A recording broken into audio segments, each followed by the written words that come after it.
दोस्तों जैसा कि आप सब्जेक्ट में देख रहे हैं small cap near term risk versus long term potential, ठीक है ना।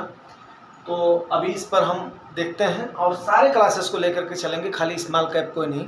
लेकिन आपको थोड़ा सा दिमाग खोलने की ज़रूरत है। बस मैं इतना बोलना चाहूँगा कि चूँकि आप एफडी वगैरह पैसा लिख रहे हैं या किसी भी इंश्योरेंस में टर्म प्लान ले रहे हैं, यूलिप प्लान ले रहे हैं। टर्म प्लान तो ठीक है, कम अमाउंट पे ज़्यादा आपको रिस्क आपका कवर हो जाता है, बट यूलिप प्लान जो भी ले रहे हैं वो पूरा कहाँ जा रहा है, मार्केट में जा रहा है। जहाँ पर भी आप रख रहे हैं 5%, 6%, 7% का रिटर्न दे करके 12, 14, 15% वो आराम से गेन कर रहे हैं, जो कि इसके जानने वाले हैं। तो आज के टाइम पर आपका हर चीज़ एक क्लिक पर है, तो इसको आप समझने की कोशिश क्यों नहीं करते हैं। आप अपने दिमाग के ब्लूटूथ को ऑन करिए, रिस्क कहाँ कहाँ पर है उसको समझिए। वो मैं आपको आज एक्सप्लेन करने की कोशिश करता हूँ।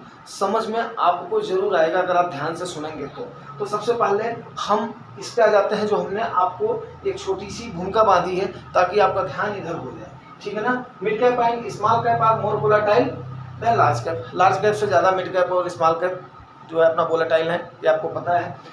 उसके बाद में small cap and mid cap have delivered excellent return over A 10 year period on paper, सबको पता है। अभी मैं आगे मैं दिखा रहा हूँ कि 10 सालों में मिड कैप और स्मॉल कैप ने अच्छा खासा मैसिव रिटर्न दिया है, ठीक है ना। और ये जो मैं आपको चार्ट दिखा रहा हूँ ये आपका कंपाउंड एनुअलाइज रिटर्न है एज ऑन 30 जून 2023 का, ठीक है ना। अब इसमें मैंने सारे आपने बेंचमार्क ले लिए हैं जो कि इंडेक्स में फॉलो किया जाता है। पहले मैं उसको आपको बता देता हूँ। S&P, BSE, सेंसेक्स TRI, ठीक है, 30 कंपनीज। उसके बाद में निफ्टी 50 TRI, निफ्टी 100 TRI, ठीक है। S&P, BSE, mid cap TRI, Nifty mid cap 150 TRI, S&P, BSE, small cap TRI, Nifty small cap TRI, Nifty 50 TRI, ठीक है ना। इसमें हमने रिटर्न जो कैलकुलेट किया है वो 1 ईयर का, 3 ईयर का, 5 ईयर का, 10 ईयर का एंड 15 ईयर का, ठीक है ना। एंड लास्ट में आपको डिस्क्लेमर पक्का दूंगा कि आपको करना क्या है, क्योंकि आपका कंफ्यूजन इसमें काफ़ी हद तक दूर हो जाएगा, ठीक है ना। अब अगर जो रातों रात अगर अमीर होना चाह रहे हो तो आपको इसको सुनने की ज़रूरत नहीं है, आपको यहाँ पे फॉलो करने की ज़रूरत नहीं है। फिर आप कहीं ना कहीं जाइए, आप अपना गैम्बलिंग करिए, ठीक है ना, अगर आप टाइम नहीं दे सकते। ओके चलिए, मैं कोई यहाँ पर जो है अपना ज्ञान बांटने नहीं है, जो फैक्ट एंड फिगर है उसकी मैं बात कर रहा हूँ, ठीक है ना, जो ऑन पेपर है। इसीलिए मैंने पहले बता दिया ऑन पेपर, ठीक है, आपको ये क्लियर हो जाना चाहिए।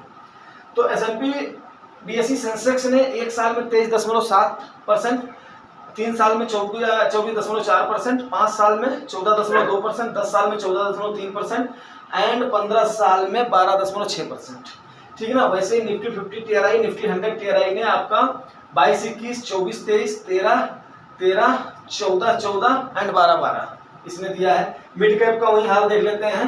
एक साल में इसने 33, ठीक है ना, 150 एंड ये जो है इसका देख रहा हूँ। उसके बाद में 31, 34, 5 ईयर में 14, 16, 10 साल में 18 से 20 एंड 15 सालों में 13, 16। अब आ जाइए आप स्मॉल कैप पर, जिसका हो हल्ला मच रहा है, ठीक है ना, कि स्मॉल कैप ने ये दे दिया, वो दे दिया, इतना कर दिया, उतना कर दिया, उसको भी देख लेते हैं। इसीलिए मैंने आज आपको सवेरे रूल 72 एंड रूल 114 समझाया था कि ताकि आपको डिटेल से आपको कॉन्सेप्ट जो है क्लियर हो जाए। नहीं होगा तो आप उसको देख लीजिएगा। S&P स्मॉल कैप TRI ने एक साल में 31.9, 3 साल में 39.2 एंड 5 साल में 16.3 एंड 10 ईयर में 20.4 बेंचमार्क में दिया है। वैसे ही सेम 31, 38, 13 और 18 सुनने में कितना अच्छा लग रहा होगा, ठीक है ना। अगर आपने रूल ये आपने देख लिया होगा 72 का, तो उसको आप डिवाइड कर देंगे तो आप तो सोचोगे इस साल में मैं तो हर तीसरे साल में अमीर आदमी बन जाऊँ, 38 दूनी 76, तो उसके बाद में आपका करीब 1.5 गुना हो जाएगा। लेकिन ऐसा नहीं है। मैं आता हूँ, पहले आप इस चार्ट को देख लें, चार्ट को देख लें, मेरे ख्याल से आपको दिख रहा होगा, नहीं तो आप जूम करके और उसके बाद में इसको आप पॉज करके देख लीजिएगा, ठीक है। निफ्टी 500 TRI 23.6%, 3 साल में 26%, 5 साल में 13.7%, 10 साल में 15.1 और 15 साल में 12.8। अब सवाल यहाँ पर आता है डिस्कशन का। डिस्कशन का सवाल ये आता है, आपको याद होगा 2013 में मार्केट में एक माइनर जर्क आया था, ठीक है ना। 2013 में, आज के ठीक 10 साल पहले एक जर्क आया था 2013 में।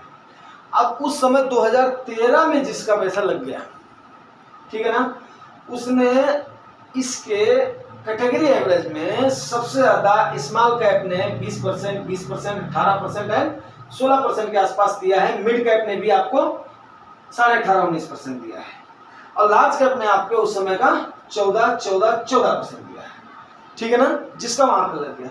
वहीं लेमन ब्रदर का कोलैप्स 2008 में आने से पहले अगर आपने अपना पैसा डाला होता, वो भी एक मुश्त अमाउंट डाला होता, तो आपको लार्ज कैप में भी 12.6% आज की डेट में, 12.3% निफ्टी 50 में, 12.7% निफ्टी 150 में, उसके बाद में S&P मिड कैप में 13.3%, उसके बाद में आपका मिड कैप 150 TRI में 16.4%, BSE स्मॉल कैप TRI में आपका 12.5%, 12.4%, 12.8%। ये आपका 2008 का जो उस समय मार्केट हाई पर था, जिसने उस समय लगा दिया होगा, उसको 12 से 12.5% हर बेंचमार्क में मिला है, चाहे वो स्मॉल कैप का हो, चाहे वो मिड कैप का हो, चाहे वो लार्ज कैप का हो। तो कहां गया ये 15 सालों में आपका? आप ये देखिए, नहीं समझ में आया? ओके, अभी आप आ जाइए 10 सालों पर।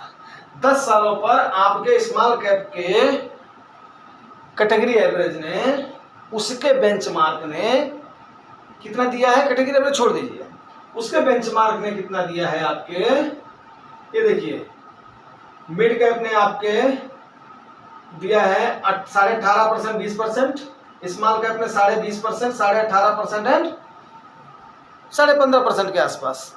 ये आपका हुआ है 10 सालों में। जब आपका उस समय 2013 का डाउन आया था, उस समय जिसने लगाया होगा उसका आज के टाइम पर ये दिख रहा है, जो कि मैंने एक आपको वीडियो डाला था, डिफरेंट स्मॉल कैप ने तकरीबन आपका 10 गुना तक कर दिया। अगर इस समय जिसने SBI स्मॉल कैप में, निप्पॉन स्मॉल कैप में, DSP स्मॉल कैप ने सबसे कम दिया था, उसने भी 6 से 7 गुना आपका पैसा कर दिया था। ये वो पीरियड था, ठीक है। अगर मेरी बात समझ में आ गई है तो फिर आप इसको और ध्यान से सुनिएगा। अब यहाँ पर आपके लिए जो हिदायत आ रही है, वो हिदायत ये आ रही है कि या तो पहला, या चार्ट को आप फॉलो करिए, कहीं ना कहीं आपका देखिए एक साल में जैसे 2022 में आपका कंप्लीट साल क्या हुआ? FI की सेलिंग हुई है, आपको पता है। अक्टूबर 2021 के बाद में रशिया यूक्रेन वॉर हुआ, इन्फ्लेशन हुआ, रेट हाइक हुआ, कई सारी चीज़ें हुई हैं जो कि आपका 2022 में हुई हैं। ये जो सारी चीज़ें हुई हैं, तो उसकी वजह से जिन्होंने उस समय मार्केट का डाउनफॉल में जिसने कर दिया है, उसको ये मिल गया सीधे। आप देख लीजिए, अब मैं इसको बार बार नहीं करूँगा, 23%, 22%, 21%, ये 33%, ये उसके बाद में 30%, 23% ये मिल गया। कोविड के टाइम पर जब आपका नियर अबाउट 40% के आसपास सारे के सारे गिर गए थे, उस समय आप देखिए लार्ज कैप में आपको 24%, 23%, मिड कैप में 31%, 34% एंड स्मॉल कैप में आपको 39%, 38% एंड 26%। ये आपको बेंचमार्क का आपको बता रहा हूँ रिटर्न। अब वहीं अगर आपका सही फंड मैनेजर रहा होगा तो उसने 50% से ये वो ले लिया है, ठीक है ना। जैसे आप निप्पॉन का जाकर के देख लीजिएगा, क्वांट का देख लीजिएगा, एक साल में उन्होंने दे दिया। बट इसका मतलब ये नहीं हाई रिटर्न देख करके आप वहीं पर भाग जाओ, नहीं तो फिर नुकसान खा जाओगे। सीधी सी बात है, मेरा कहने का मतलब यही है। उसके बाद में 5 सालों का आप देख लीजिए। 5 सालों में 2018 में मार्केट अपना वो चल रही थी, बराबर चल रही थी। उस समय का देखिए मैसिव रिटर्न है, ठीक है ना, 14, 13, 13, 14, 16, 16, 13, 13, ठीक है ना। तो ये आपको तकरीबन इतना मिल गया है। तो अब आप टोटल आपको मैं 15 सालों का दिखा रहा हूं, जहां पर आपको बैंक 6, 7, 8% से ज़्यादा नहीं दे रही है।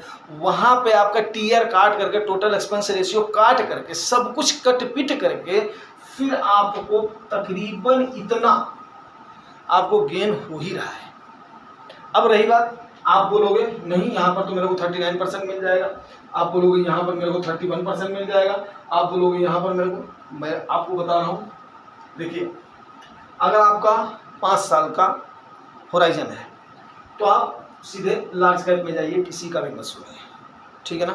लार्ज कैप में आपको उस हिसाब से आपको मिल जाएगा किस में आपको इन्वेस्ट करना वो आपको बताता हूँ, लेकिन टाइम का जो होराइजन वो आपको लास्ट में बताऊँगा किस में आपको इन्वेस्ट करना है।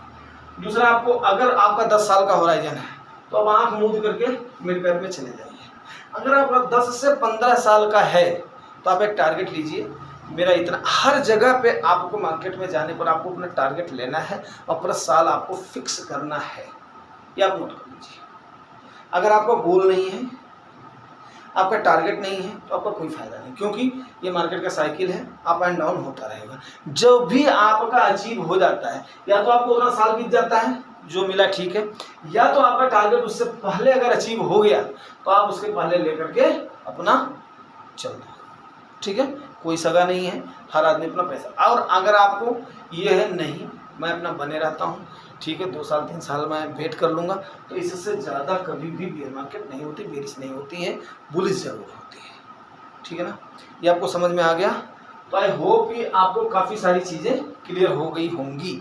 नहीं क्लियर हुई हैं तो फिर कमेंट करिए। अब आपको मैं डिस्क्लेमर देता हूँ कि आपको करना क्या है, स्ट्रैटेजी क्या अपनानी है, वो आप देखिए।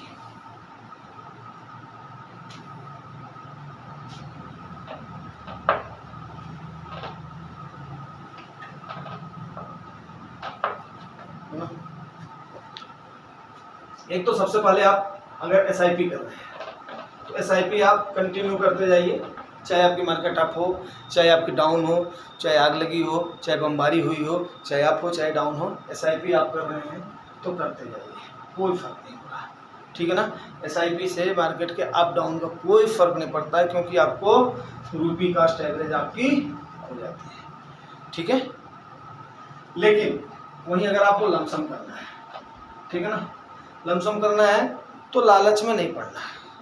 लमसम करने के लिए कहीं नहीं भाग जाएगी, आप नोट कर लीजिएगा, मार्केट कहीं नहीं भाग जाएगी, मार्केट जहाँ है वहीं बनी रहेगी।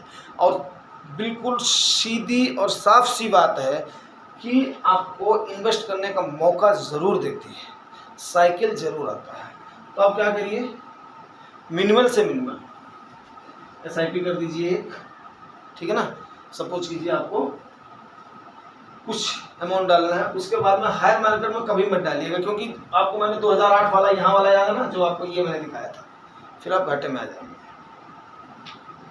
SIP एक छोटे अमाउंट की कर दीजिए, उसको जाने दीजिए। अपने उस पैसे को कहीं ना कहीं आप कहाँ डालना है वो मैं अगले वीडियो में बताऊँगा। आप उससे एक अच्छा खासा रिटर्न आप लेते रहिए। हाँ, ये होना चाहिए कि जब चाहो तब आपके इन हैंड आ जाए, और जैसे ही वेट करिए आपकी मार्केट 20% 20 अबव डाउन होती है ना, उस समय आप थोड़े थोड़े पीरियड में देखते जाइए, डालते जाइए, देखते जाइए, डालते जाइए, ठीक है ना। तब आप अच्छा खासा रिटर्न बिल्कुल आप गेन कर लेंगे, उसमें कोई दो राय नहीं है, ठीक है ना। तो लमसम और SIP का आपको समझा दिया, आपको चार्ट समझा दिया। वीडियो थोड़ा सा लंबा हो गया है, अगर आपको समझ में आया है तो ठीक है, नहीं समझ में आया है तो फिर आप पूछिए, आपको ज़रूर एक्सप्लेन करा जाएगा। बट आप डर करके भागने से फ़ायदा नहीं है, लेकिन ये भी नहीं करना है कर्जा लेकर के कभी भी पैसा अपना नहीं जमाना है। जो आप सोच रहे हो मेरा इतने टाइम के लिए है, इतने टाइम का होराइजन आपका है, तो उस कैटेगरी में आप डाल दीजिए, ठीक है ना। तसल्ली से आपको समझाने की कोशिश किया है। अगर आपको समझ में आया, नहीं समझ में आया है तो डिफरेंट तरीके से सोचेंगे कि आपको कैसे समझाया जाए, ताकि आप मैक्स से मैक्स बेनिफिट ले सकें। नहीं तो गरीब के गरीब ही रह जाओगे। सब अपने पूरे